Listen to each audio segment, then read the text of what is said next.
Namaste, and welcome to our continuing series on the synthesis of yoga. We are in the Four Aids, page 63, beginning with the last paragraph, and as always with our beloved Ranga. This paragraph means so much to me.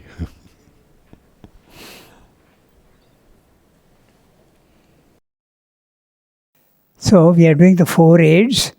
I remember, I just remind you, the four aids.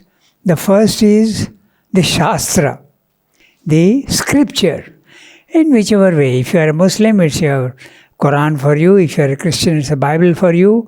If you are a Parsi, what is it? The Avesta, I think it is. Okay. And if you are a Hindu, it should be the Gita or the Upanishads or the Vedas, whatever you want.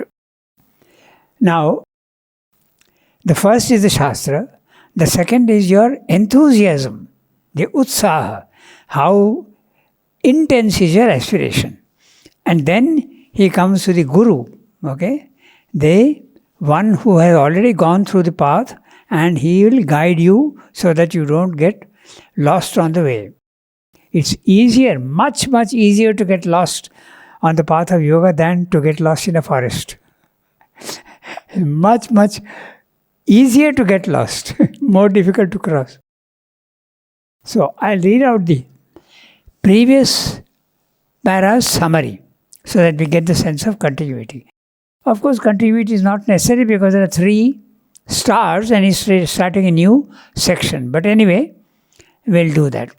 He has said the previous one, from the beginning of creation, the goal of life has always been to attain to God. For everybody. Unconsciously or consciously. Slowly or fast. How? In what way? To see, know, become and fulfill the Supreme One inwardly as well as in outer life. This is Sri Aurobindo's view. Okay? The others, they don't want in outer life, they want only inwardly, or you want to escape from your body-mind life. To be conscious and see and experience Him within oneself as well as in the external world is the desired consummation of human life in the individual. God must possess the individual and he must possess God. To enjoy God in His presence, His peace, His activity, power would be the happiness of the individual jiva. This complete identification and enjoyment of God in every way is the aim of the integral yoga. In every way. Not only in ananda, but also in knowledge and also in power. This is the truth that nature has hidden in herself from the beginning, and its gradual discovery is the work of evolution. In short, the human soul must become the divine soul. This is the aim of integral yoga. So now we read the next section. The surest way towards this integral fulfillment is to find the master of the secret who dwells within us.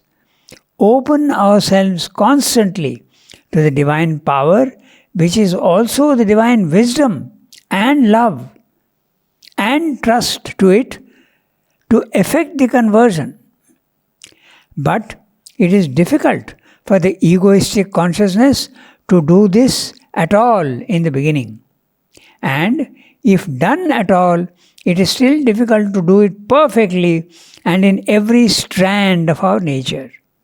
It is difficult at first because our egoistic habits of thought, of sensation, of feeling block up the avenues by which we can arrive at the perception that is needed. It is difficult afterwards because the faith, the surrender, the courage requisite on this path are not easy to the ego-clouded soul. The divine working is not the working of which the egoistic mind desires or approves, for it uses error in order to arrive at truth, suffering in order to arrive at bliss, imperfection in order to arrive at perfection. The ego cannot see where it is being led. It revolts against the leading, loses confidence, loses courage. These failings would not matter, for the divine guide within is not offended by our revolt, not discouraged by our want of faith, or repelled by our weakness. He has the entire love of the mother and the entire patience of the teacher. But by withdrawing our assent from the guidance, we lose the consciousness, though not all the actuality, not in any case the eventuality of its benefit. And we withdraw our assent because we fail to distinguish our higher self from the lower, through which he is preparing his self-revelation. As in the world, so in ourselves, we cannot see God because of his workings, and especially because he works in us through our nature and not by a succession of arbitrary miracles. Man demands miracles that he may have faith. He wishes to be dazzled in order that he may see. And this impatience, this ignorance may turn into a great danger and disaster if, in our revolt against the divine leading, we call in another distorting force more satisfying to our impulses and desires and ask it to guide us and give it the divine name. The English is fairly simple. We'll look at the ideas and we'll say what it is. The surest way towards this integral fulfillment is to find the master of the secret who dwells within us.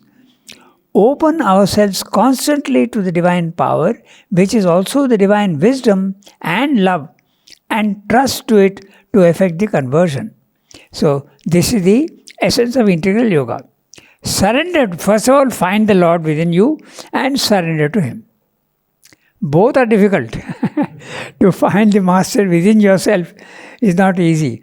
In practical terms, it means that you find your psychic being. That's a step number one. Get your psychic being in front. How do you get that? By devotion and love.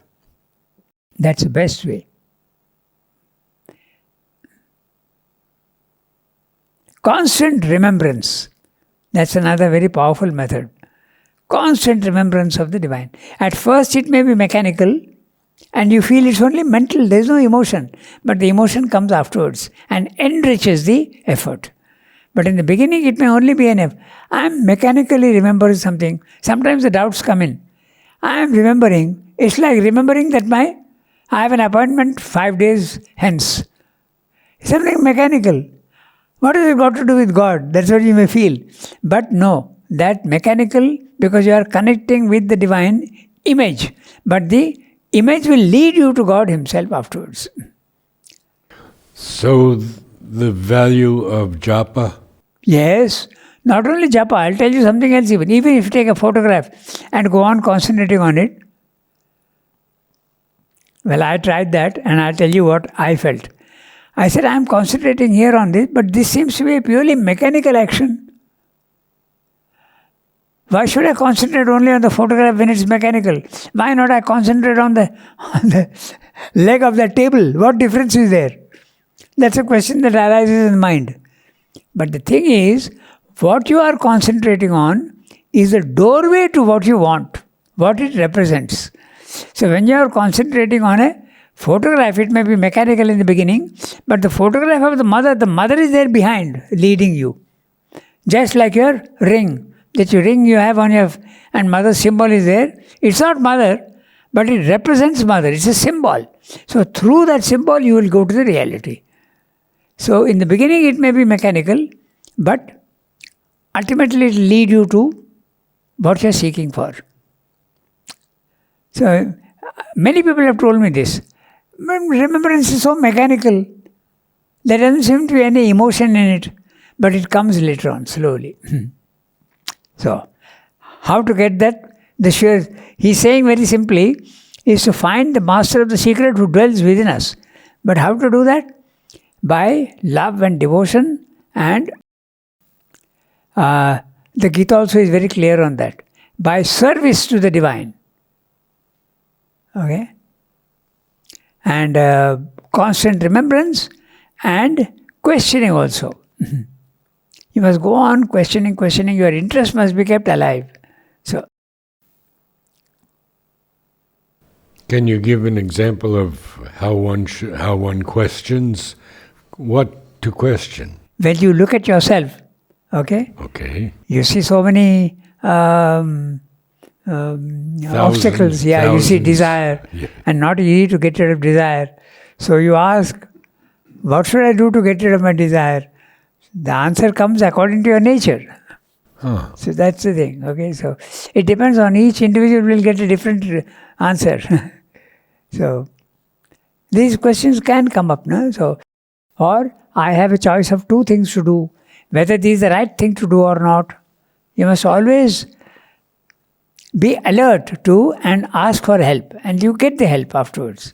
In the beginning you may not, and many people get discouraged because they don't get the help in the beginning. The help is coming, but you are not receiving. You are not receptive.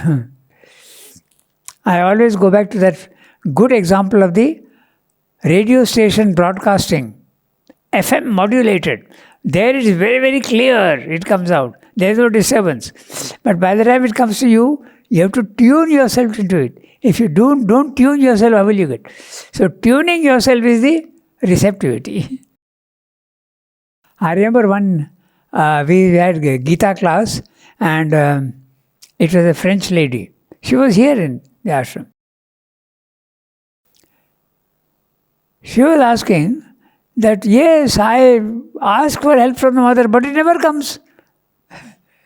It never comes because you are not receiving. It is always coming. We are not receiving it. Okay, so to find the master of the secret, okay, there is a very interesting inversion. Normally you would say the secret of the master. The secret master, but Sridhar is saying the master of the secret who dwells within us. The secret part of you, okay, the secret part of you who dwells within us. Open ourselves constantly to the divine power, which is also the divine wisdom and love, and trust to it to effect the conversion. Hand over your charge to him. Surrender. It sounds very easy, but that's also pretty difficult, not easy. Your own will keep coming in all the time. Okay? Yeah. But it is difficult for the egoistic consciousness to do this at all in the beginning. And if done at all, it is still difficult to do it perfectly and in every strand of our nature.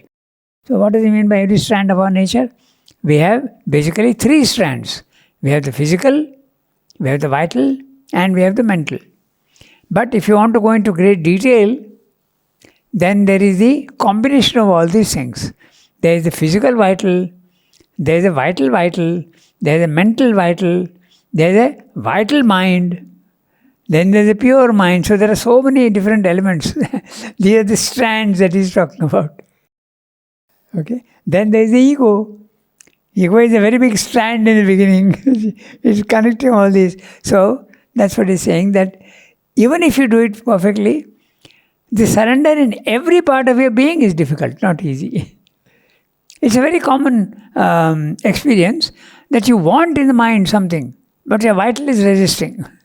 Okay? But it is difficult for the egoistic consciousness to do this at all in the beginning. And if done at all, it is still difficult to do it perfectly and in every strand of our nature. It is difficult at first because of our egoistic habits of thought, of sensation, of feeling, block up the avenues by which we can arrive at the perception that is needed. Okay, so our thoughts are constant movement, our sensations and our emotions, everything is blocking up. Okay, everything has to become calm and quiet without movement. It is difficult afterwards because the faith, the surrender, the courage requisite in this path are not easy to the ego-clouded soul. Now note that your soul in the beginning is essentially divine, but it is ego-clouded. We often make the mistake of thinking that the soul within me is divine right from the beginning. It's only essentially divine, potentially divine. But it has got completely lost. It thinks that it's a body-mind life. It thinks that it is identifying itself with the body-mind life. But therefore it's clouded. Yes, that's why it is clouded. And the clouds are 3 levels. The body, the vital and the mind. Okay, so the divine working is not the working which the egoistic mind desires or approves, for it uses error in order to arrive at truth, suffering in order to arrive at bliss, imperfection in order to arrive at perfection. Now this is typically Sri Aurobindo way of saying things, because when there is suffering, you feel God is punishing you. There was recently a devotee, a family devotee of Mother and Sri Aurobindo, and the husband died in Bombay, COVID. Oh. The wife lost faith entirely. How could the divine do this to me? It's very natural that you think in that way. What have I done to deserve this? Okay. But it's not that at all, it's an opportunity. You may feel that you are suffering, but the divine is telling you that I am giving you this too. It's an opportunity for you to get rid of your limitations. Conquer the difficulty and you will benefit. So, see, he keeps on saying this. Nah? He says that the more difficulty, in fact, Mother says something very interesting. She says, if you have a very comfortable, easy life, you know that the grace is not working. If you have difficulties, then you know the grace is working. Sounds very contradictory, but that's true. Because you are making an effort and then you meet the obstacle. But if you don't make the effort, there are no obstacles. So, the divine working is not the working which the egoistic mind desires or approves. The egoistic mind desires a clean, simple, straight highway. Not even a twisted and turning path. It wants a very easy life. But that's not the yogic method. There are so many difficulties in you. Each difficulty has to be tackled. And that means a little bit of problem. You have to be remodeled. And the remodeling is difficult. You remember earlier he says that like a smith, like a blacksmith. Yes, yes. He doesn't use the word blacksmith, he's like a smith. Smith, yeah. Yeah. You have to be heated and then hammered into shape. So that's a problem sometimes. Suffering in order to arrive at bliss, imperfection in order to arrive at perfection. The ego cannot see where it is being led. It revolts against the leading, loses confidence, loses courage. These failings would not matter, for the divine guide within is not offended by our revolt, not discouraged by our want of faith, or repelled by our weakness. He has the entire love of the mother and the entire patience of the teacher. But by withdrawing our assent from the guidance, we lose the consciousness, though not all the actuality. Because, now that's very interesting, because whatever difficulties you come and there is a fall, but your spiritual destiny is 100% sure at the end. Only the question is how long you will take to reach there. So that's what he's saying, though not the actuality. Okay? Only the consciousness temporarily you lose. Though not all the actuality. Not in any case the eventuality. Your eventual goal is sure for everybody. You're starting from ignorance, going to knowledge. You're starting from the darkness, you're going to light. And everybody is bound to reach the light. But in his own sweet time, according to his own aspiration.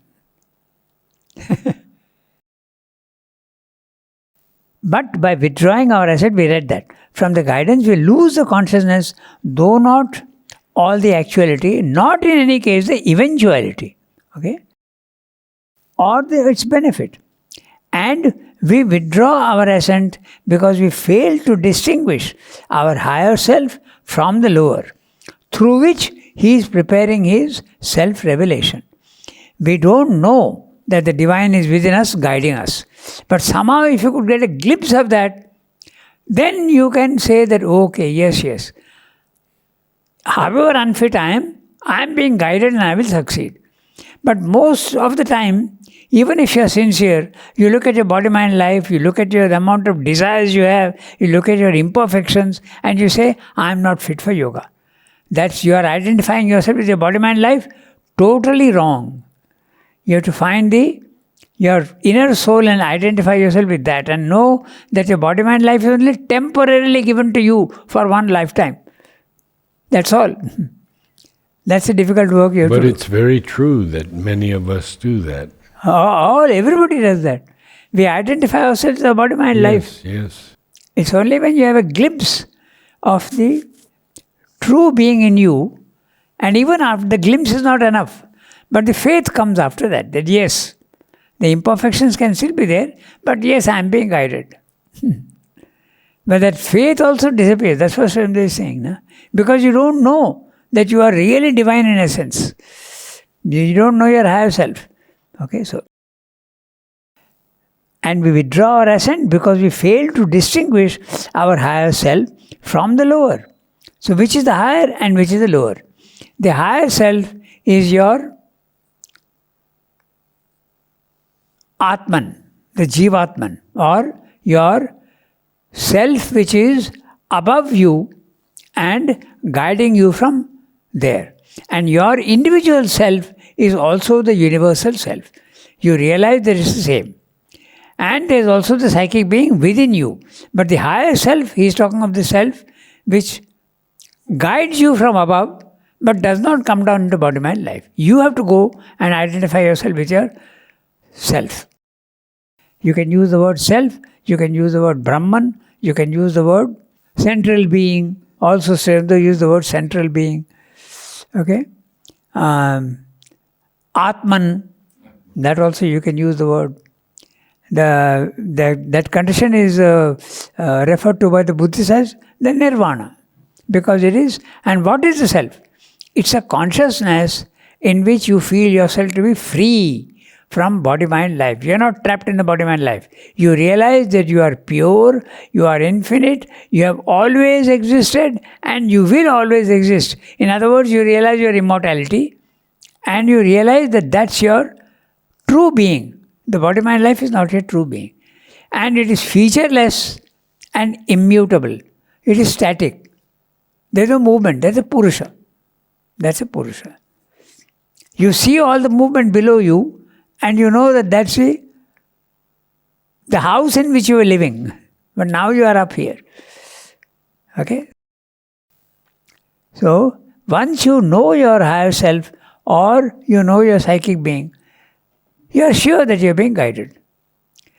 If that is not there, then faith fails. That's what Swami says very clearly. He's saying, we withdraw our asset because we fail to distinguish our higher self from the lower, through which he is preparing his self-revelation. As in the world, so in ourselves, we cannot see God because of his workings, and specially because he works in us through our nature and not by a succession of arbitrary miracles. Now this is something very interesting. The divine does not work directly in the physical world. He works through universal nature, and universal nature works in the individual. This is the gradation that occurs. Just as in any management, just as in a company, okay? Let's say a manufacturing company, okay? You have the CEO, Chief Executive Officer. He is not running the machines. He is up there. He is an assistant manager and he says, this is my policy, please execute it. Then the manager or assistant manager will give instructions to the supervisors. And the supervisors will ultimately tell the machine man what to do, what not to do. This is exactly what happens in the spiritual plane also. The divine is there, creates the assistant manager, which is universal nature, and universal nature is working in you. You think you are working, but actually it's the universal nature which is working in you. And because of your ego, you think that you are doing everything, but you are not. It's universal nature is working in you. So this is exactly there's a very interesting story which illustrates this truth. Okay? It's a man who is drowning in the sea. Okay? And he asks God to help him. Oh God, help me. But he doesn't know this law that the divine has made. So a ship comes and sees and says, oh, you are in danger, come, we'll take you into your... No. God is going to come and help me. One ship goes away. The second ship comes and wants to take him and rescue him. No, God will come and help me. 3 times it happens, he drowns. When he goes to God, he says, I depended on you and you didn't come and help me. He says, I tried to help you 3 times, but you didn't respond. So this is the truth. Many people feel that somebody is referring to miracles and arbitrary miracles. The divine doesn't work that way. He is working through and he sticks to his plan.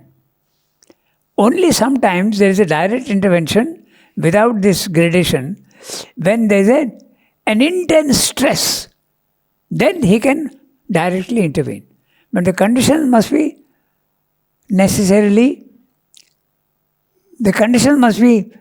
conducive to his doing this miracle.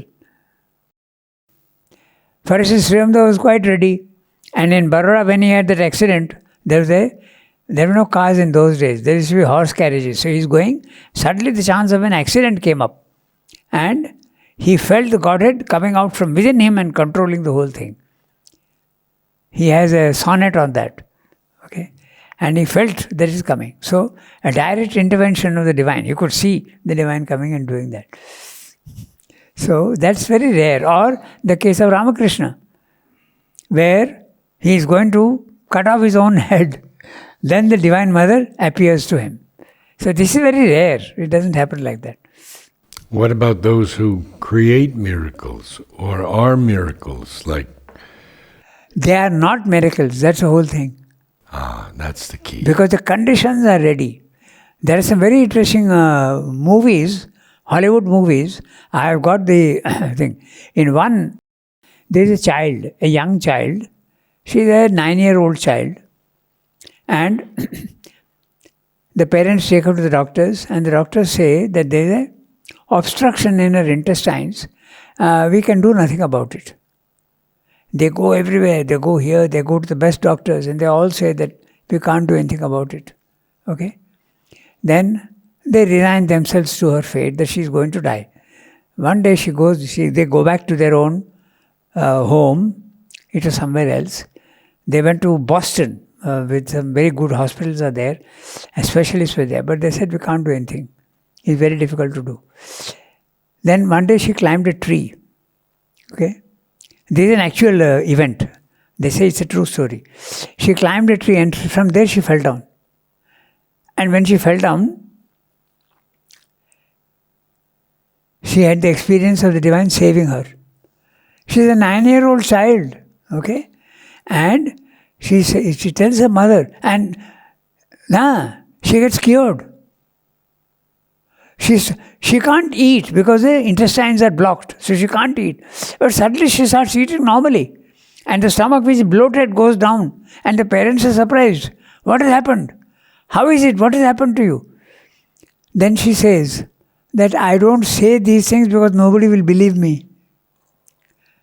But the divine came and told me that I will be okay. And look, I am okay now. So it's a very interesting movie. I forget the title. But this sort of thing can happen. It's rare. So we come back to our. So man demands miracles that he may have faith. He wishes to be dazzled in order that he may see. And this impatience, this ignorance may turn into a great danger and disaster if, in our revolt against the divine leading, we call in another distorting force more satisfying to our impulses and desires and ask it to guide us and give it the divine name. So, when an easier solution comes, the divine is leading you, but he is putting a lot of difficulties and conditions. But someone else comes and says, no, I can do it easily for you. You fall a prey, and then you say, okay, but that's a wrong force. And then this happens. And we don't recognize these forces. There was an interesting case again, how he did not recognize this wrong force. In the ashram, we had a gentleman, okay? And he was having a lot of experiences in the vital.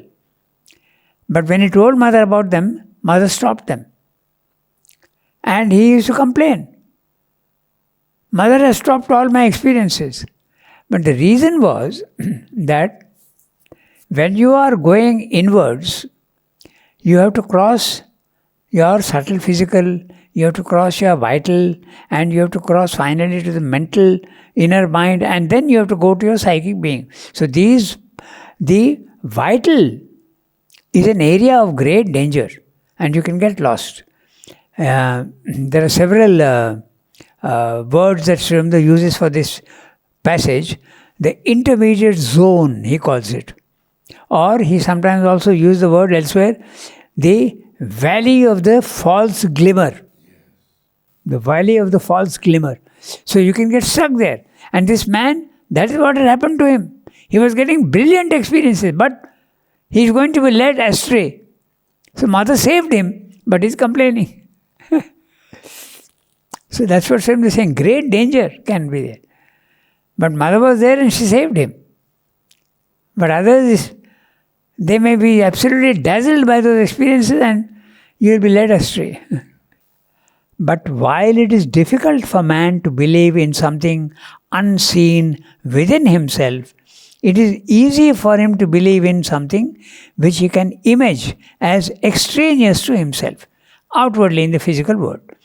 The spiritual progress of most human beings demands an extraneous support, an object of faith outside us. It needs an external image of God, or it needs a human representative, incarnation, prophet, or guru. Or it demands both and receives them.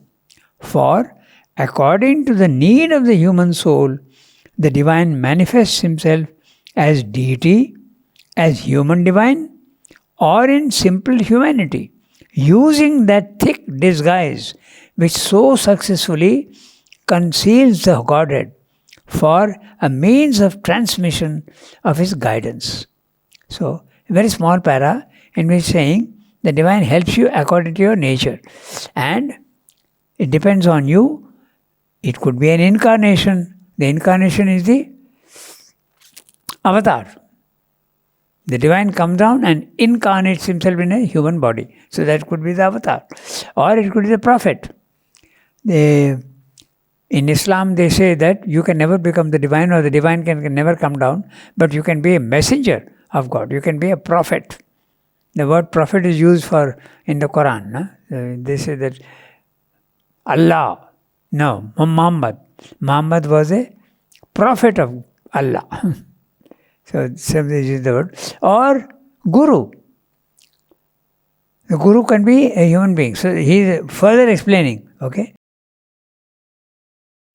External image of God, or needs a human representative. Incarnation, prophet, or Guru. So he is saying it could be an incarnation, or it could be a prophet, or a Guru. Or it demands both and receives them. So, for according to the need of the human soul, the divine manifests himself as deity, as human divine, or in simple humanity. Okay? So it could be the deity or as a human divine. The human divine is he meaning the avatar? He has used earlier incarnation, but now he is saying the human divine or in simple humanity. Simple humanity, I'd like you to explain. Eh? Simple humanity. Yeah. Simple humanity means an ordinary man who will be able to guide you in the fundamentals. Mm-hmm. Okay. That's what he means. In fact, just take Srim's own case. It was Lele, Vishnu Bhaskar Lele, who Srimdo says in another letter later on that he was inferior to me in every way. In experience, in education, in every way he was inferior to me. Yet I surrendered to him and I got the benefit. So it depends on how you are approaching the human being. Depends on that. There was one case of a whole group. Okay, it was a group, and they were led astray by a so-called guru who was himself not a very straight man at all. Okay, so the question comes up: what happens? There's some bad experience also, but bad experiences we think is something negative. But it need not be negative. It will teach you something. As he's saying, suffering, evil. Through these things you benefit. Man demands miracles that he may have faith. We read that, no? So, he wishes to be dazzled in order that he may see. And the impatience, this ignorance may turn to be a great danger and disaster if in our revolt against the divine leading, we call in another distorting force more satisfying to our impulses and desires and ask it to guide us and give it the divine name. There was another very interesting case in the ashram also where again the intermediate zone, he entered the vital and he felt a tremendous amount of power. Okay, so he told Sri Aurobindo, I don't need to eat, I don't need to sleep. Okay, so much energy is coming into me. So it was again the same, the inner vital, the valley of the false glimmer or the intermediate zone, which is very difficult. So Sri Aurobindo said, don't get misled. Please eat normally and sleep normally. He said, I don't need to. He defied Sri Aurobindo and said that no, I am okay. Finally, he had to be sent away. He lost his mind and he had to be sent away. So, that can happen on the way. The Hindu discipline of spirituality provides for this need of the soul by the conceptions of the Ishta Devata, the avatar, the Guru. By the Ishta Devata, the chosen deity is meant not some inferior power, but a name and form of the transcendent and universal Godhead. Almost all religions either have as their base or make use of some such name and form of the divine. Its necessity for the human soul is evident. God is the all and more than the all. But that which is more than the all, how shall man conceive? And even the all is at first too hard for him. For he himself in his active consciousness is a limited and selective formation and can open himself only to that which is in harmony with his limited nature. There are things in the all which are too hard for his comprehension or seem too terrible to his sensitive emotions and cowering sensations. Or simply, he cannot conceive as the divine, cannot approach or cannot recognize something that is too much out of the circle of his ignorant or partial conceptions. It is necessary for him to conceive God in his own image or in some form that is beyond himself, but consonant with with his highest tendencies and seizable by his feelings or his intelligence. Otherwise, it would be difficult for him to come into contact and communion with the divine. So, the Hindu discipline of spirituality provides for this need of soul by these conceptions. The Ishta Devata is usually in India, it's the family deity. Every family has got either an image of Shiva or Rama or Krishna or some. That's a chosen deity. Okay, it may be any. Okay, so that's the Ishta Devata. Ishta means that which is liked, that which is loved. Okay, so the one that you prefer in that sense. Or the avatar and the guru, all these. So Sridhar is now explaining what the Ishta Devata is. By the Ishta Devata, the chosen deity, you select one, either Krishna or anybody, okay, is meant not some inferior power, but a name and form of the transcendent and universal Godhead. Name and form. The divine is one, but it could be Brahma, Vishnu, Shiva, it could be Krishna, it could be Rama, it could be anything. It could be Christ, it could be Buddha. Chosen deity. Okay? Makes some such name and form of the divine. Its necessity for the human soul is evident. Because man is limited and God is unlimited. So that's why it is difficult. God is the all and more than the all. But that which is more than the all, how shall man conceive? And even the all is at first too hard for him. For he himself, in his active consciousness, is a limited and selective formation, can open himself only to that which is in harmony with his limited nature. What Srimati means here is that most people can't think of violence being divine. Okay? So that defined terrible, they can't accept. Whereas the Indian religion does show Durga killing the Asura, okay? Or Shiva, which is dance, the dance of destruction. So this Kali. Huh? Kali. Kali also is there. Kali is an aspect of Durga. Durga is the divine element. Kali is the lower manifestation of Durga in the vital.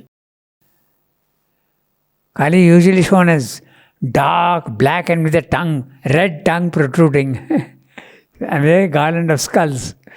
So that also is the divine. But that may be too much for some people to accept. That's what he's meaning. Okay, so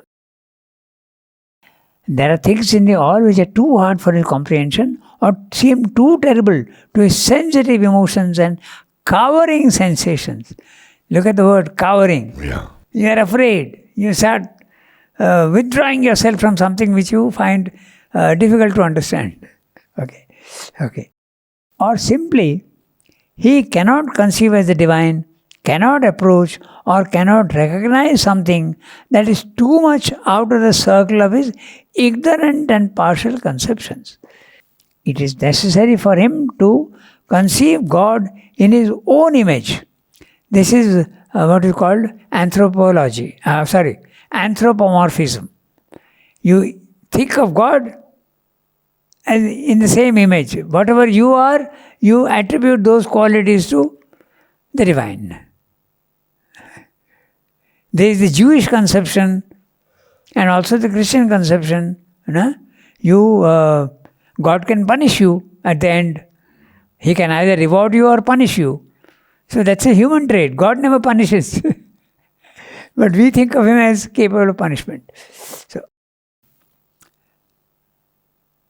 simply cannot accept. Okay, so it is necessary for him to conceive of God in his own image or in some form that is beyond himself but consonant with its highest tendencies and seizable by his feelings or his intelligence. Otherwise, it would be difficult for him to come into contact and communion with the divine. You need a limited representation. That's what he's saying. We stop here today. Thank you. Namaste, all.